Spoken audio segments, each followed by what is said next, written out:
Souvent, toutes nos prières ne consistent qu'à demander ce que nous avons vu chez les autres.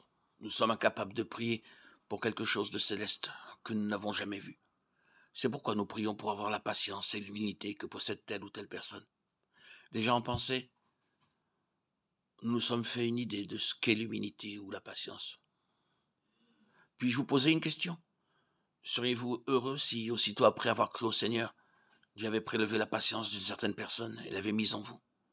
Pourriez-vous vous considérer comme pleinement satisfait et parfait s'il en était ainsi? Nous regardons la patience comme une chose que les autres possèdent, puisqu'il y a ce trait de caractère appelé patience. Nous désirons aussi posséder ce trait particulier. Souvent, nous éprouvons de la haine à cause de ce que nous sommes, parce que nous avons une conception erronée à l'égard de ce mauvais tempérament. Comme ce serait bien, pensons-nous, si seulement nous avions cette chose que possède cette autre personne. C'est ainsi que beaucoup d'enfants de Dieu considèrent la patience comme une chose. En fait, ils soupirent après quelque chose qui serait le moyen d'avoir un caractère modéré. Pour eux, la patience est une chose que Dieu possède, ainsi que d'autres sur la terre, mais que non pas. Leur pressant besoin, leur semble-t-il, c'est d'avoir de la patience ajoutée à ce qu'ils ont, pour pouvoir faire d'eux aussi des gens patients. Exprimé en termes simples, c'est en cela que réside la différence fondamentale entre le véritable et le faux christianisme.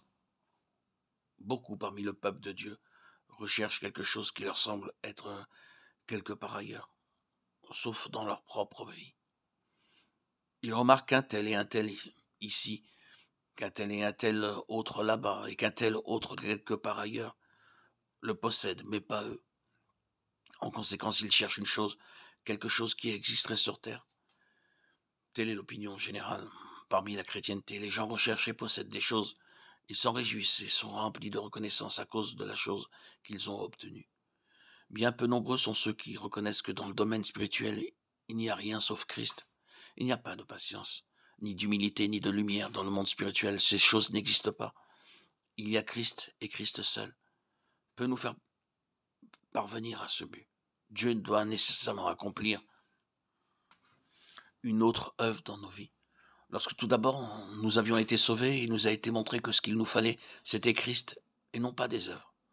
Nous avons été sauvés par Christ et non à cause de nos efforts. De même, c'est aussi par une révélation que nous pourrons voir que ce dont nous avons besoin, c'est de Christ lui-même et non pas de certaines choses.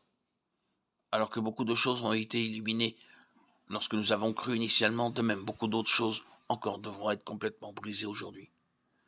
La seule différence, c'est que ce qui tout d'abord a été détruit, ce sont des péchés.